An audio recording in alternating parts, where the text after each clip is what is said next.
Hello, it's Willie from the Ozarks, and we're ready for our November the 19th lesson in A Course in Miracles Workbook for Students. Lesson 323. We'll be reading out of the original edition. And lesson for today, I gladly make the sacrifice of fear. And sacrifice is in quotes, because we know there's no sacrifice. It's like a play on words, a humorous way of looking at life that Jesus is doing here. I gladly make the sacrifice of fear. You're not sacrificing anything, though, are you? When you let go of fear, you're gaining the whole world. Or you're gaining the whole heaven. You're gaining happiness. All right? So lesson 323. And thanks for joining me. You know, we've made it almost through the whole year. We've got another month and a half or so, not even that. And, you know, hopefully by now you've got a really good sense of your inheritance as joy, that you can live in peace every day. Maybe you're a little bit more aware of watching that peace and being sure that it's not disturbed, because it's the most precious thing we have. It's our navigation tool. Our joy and our peace, it shows us what to do every moment of the day. And we've learned that when we've lost it, we can take a minute and ask for help and listen to the one voice, right? The voice of the Holy Spirit, the voice for God. I gladly make the sacrifice of fear. Here's the only sacrifice you ask of your beloved Son. You ask Him to give up all suffering, all sense of loss and sadness, all anxiety and doubt, and freely let your love come streaming into His awareness, healing him of pain and giving him your own eternal joy. Such is the sacrifice you ask of me, and one I gladly make, the only cost of restoration of your memory to me for the salvation of the world. He always puts that last part, the salvation of the world, doesn't he? He doesn't, you know, you can't be saved alone. We do this together. And what's good for you is good for everybody. Otherwise, it's not good for you.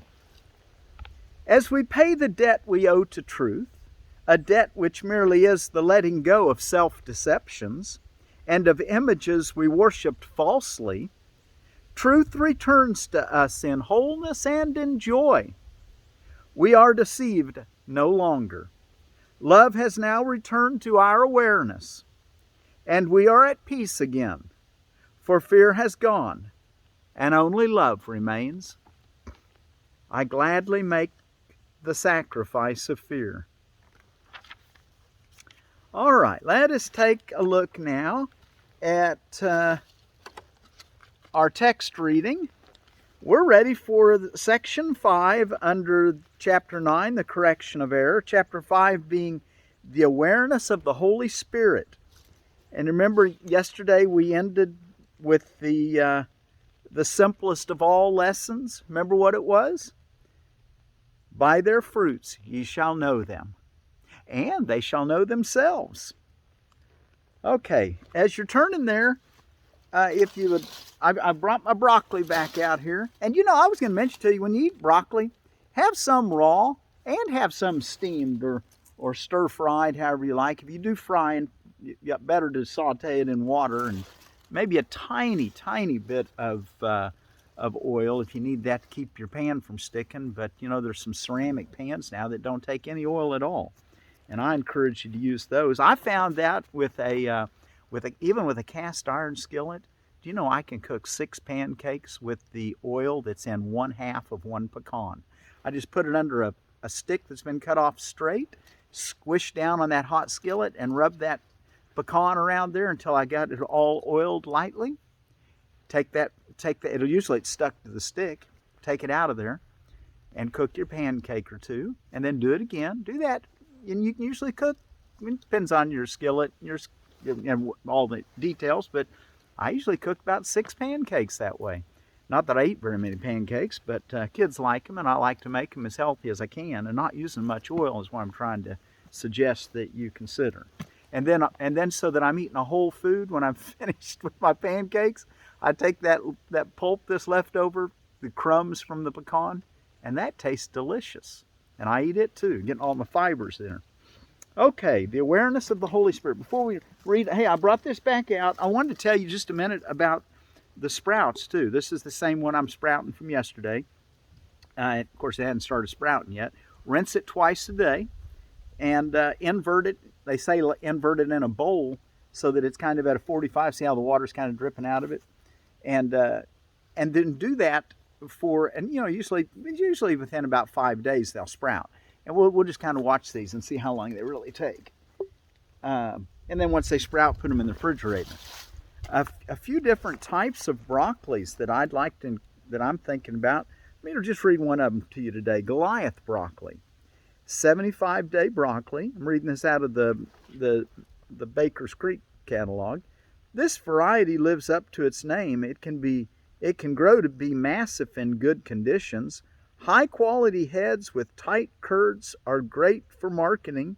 Sends off plenty of side shoots after the main head is harvested. And, that's what I liked about it, because I always thought, broccoli comes early in the year. Matter of fact, it says here that let me read this. Old world cabbage relatives that are grown for succulent flower heads or buds needs rich soil, abundant moisture, and cool weather, but avoid prolonged exposure to temperatures below 50 degrees. Broccoli is harvested when the tiny buds are full-sized, but before they begin to open. So what I noticed about broccoli is that, it comes on early in the year while it's still cool. And once you've cut the top off, you still got this nice healthy plant, and some broccolis will put out lots of side shoots. And so that's why I'm going to grow that one, so you can get all those secondary harvest. There's a couple others I want to grow next year, and we'll talk about those here in the next day or two. The awareness of the Holy Spirit. How can you become increasingly aware of the Holy Spirit in you except by His efforts? By His effects, excuse me.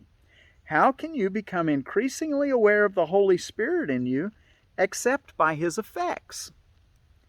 You cannot see Him with your eyes, nor hear Him with your ears.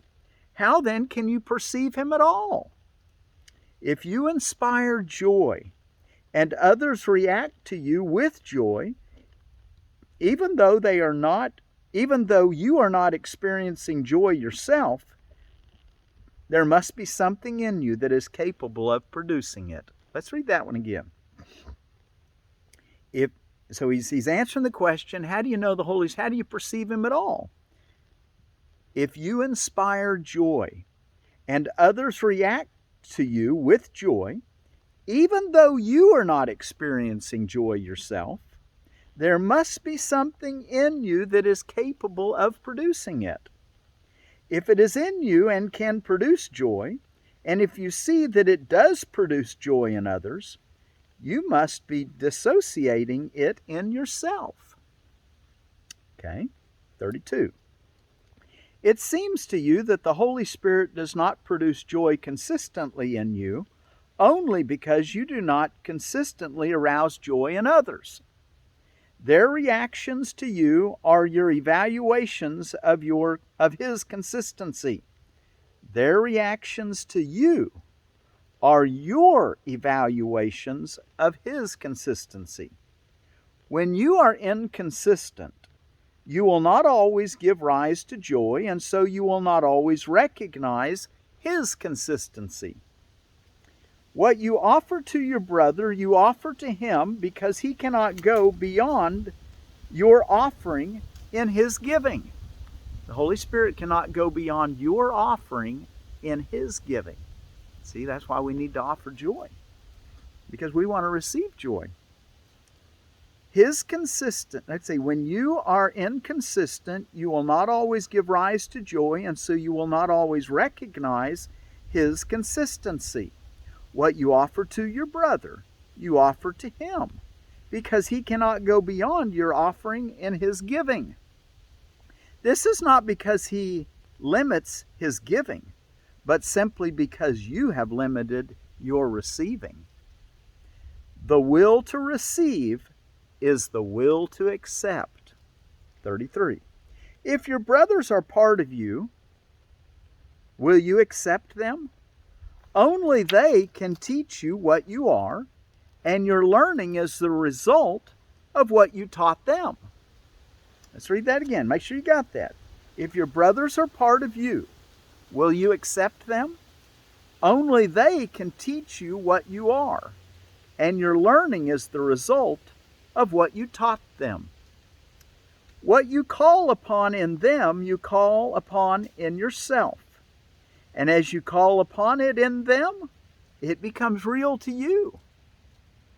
God has but one Son, knowing them all as one. God has one Son, knowing all of them as one. Only God Himself is more than they, but they are not less than He is. Would you know what this means? If what you do to my brother you do to me, and if you do everything for yourself because we are part of you, everything we do belongs to you as well. And once again on that one, there's a lot there on that sentence. If what you do to my brother you do to me, and if you do everything for yourself because we are part of you, everything we do belongs to you as well. Every soul God created is part of you and shares His glory with you. His glory belongs to Him, but it is equally yours. You cannot then be less glorious than He is. 34. God is more than you only because He created you, but not even this would He keep from you. Therefore you can create as He did, and your dissociation will not alter this. Neither God's light nor yours is dimmed because you do not see. Because the sonship must create as one, you remember creation whenever you recognize part of creation. Each part you remember adds to your wholeness because each part is whole. Wholeness is indivisible, but you cannot learn of your wholeness until you see it everywhere. You can know yourself only as God knows His Son, for knowledge is shared with God. When you awaken Him, you will know your magnitude by accepting His limitlessness as yours. But meanwhile, you will judge it as you judge your brothers, and will accept it as you accept theirs. You are not yet awake, but you can learn how to awaken. Very simply, the Holy Spirit teaches you to awaken others. As you see them waken, you will learn what waking means. And because you have willed to wake them, their gratitude and their appreciation of what you have given them will teach you its value. They will become the witnesses to your reality, as you were created witnesses to God's. Yet when the sonship comes together and accepts its oneness, it will be known by its creations, who witness to its reality, as the Son does to the Father. Okay, I'd like to continue, but we better stop there. 36. We'll start there tomorrow. Let me mark that. Ready for paragraph 36 tomorrow. All right. That is, it's important. He's saying basically that in order to awaken, that we're not awake yet, he's saying, but to awaken, we want to help awaken our brothers and sisters. See the one voice in them. And as they see that that's how you're seeing them, their gratitude will help awaken you. I just love it. All right. Let's go back and now and look at I gladly make the sacrifice of fears reading. What is creation? Creation is the sum of all God's thoughts, in number infinite, and everywhere without all limits. Only love creates, and only like itself. There was no time when all that it created was not there, nor will there be a time when anything that it created suffers any change. Forever and forever are God's thoughts exactly as they were and as they are, unchanged through time and after time is done. God's thoughts are given all the power that their own Creator has, for He would add to love by its extension. Thus His Son shares in creation and must therefore share in power to create. What God has willed to be forever one will still be one when time is over, and will not change throughout the course of time, remaining as it was before the thought of time began. I kind of paused a long time in there. Let me read that sentence again. What God has willed to be forever one will still be one when time is over, and will not be changed throughout the course of time, remaining as it was before the thought of time began. Creation is the opposite of all illusions, for creation is the truth. Creation is the Holy Son of God, for in creation is His will complete in every aspect, making every part container of the whole. Its oneness is forever guaranteed inviolate, forever held within His holy will beyond all possibility of harm, of separation, imperfection, and any spot upon its sinlessness. We are creation, we the sons of God. We seem to be discreet and unaware of our eternal unity with Him, yet back of all our doubts, past all our fears, there still is certainty. For love remains with all its thoughts, its sureness being theirs. God's memory is in our holy minds, which know their oneness and their unity with their Creator. Let our function be only to let this memory return, only to let God's will be done on earth, only to be restored to sanity, and to be but as God created us. So he says there that we are creation, we the sons of God. We seem to be discreet and unaware of our eternal unity with Him, yet back of all our doubts, past all our fears, there still is certainty. For love remains with all its thoughts, its sureness being theirs. God's memory is in our holy minds, which know their oneness and their unity with their Creator. Let our function be only to let this memory return, only to let God's will be done on earth, only to be restored to sanity, and to be but as God created us. I read that twice because I wanted to encourage you to remember, take your quiet time of the morning and of the evening. Twice a day. Spend a little longer time just silently letting what's behind your doubts come forth, which is love remains with all its thoughts, its sureness being theirs. God memory is in our holy minds, which know their oneness and their unity with their Creator. I just want to encourage you to bathe in that which is beyond your doubts. You know, past your doubts, back into what can't be changed through the course of time and won't change after time is done. In the last paragraph, our Father calls to us. We hear His voice, and we forgive creation in the name of its Creator, holiness itself, whose holiness His own creation shares, whose holiness is still a part of us. And once again with lesson 323, the prayer says, I gladly make the sacrifice of fear. Here's the only sacrifice you ask of your beloved Son. You ask Him to give up all suffering, all sense of loss and sadness, all anxiety and doubt, and freely let your love come streaming in to His awareness, healing him of pain and giving him your eternal joy, your own eternal joy. Such is the sacrifice you ask of me, and the one I gladly make, the only cost of restoration of your memory to me for the salvation of the world. And his write-up that he says is, and as we pay the debt we owe to truth, a debt which merely is the letting go of self-deceptions and of images we worshipped falsely, truth returns to us in wholeness and in joy. We are deceived no longer.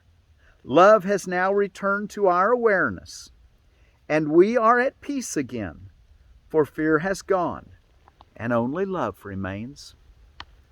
I gladly make the, end quotes, sacrifice of fear. The cost of doing business with God is to let go of all your fears. Wow. And let it be replaced by what? The wholeness and joy. The truth returns to us in wholeness and joy. So until tomorrow, thank you very much for following along and being part of this study with me. And I gladly make the sacrifice of fear. Thank you for making this journey along with me. I gladly make the sacrifice of fear.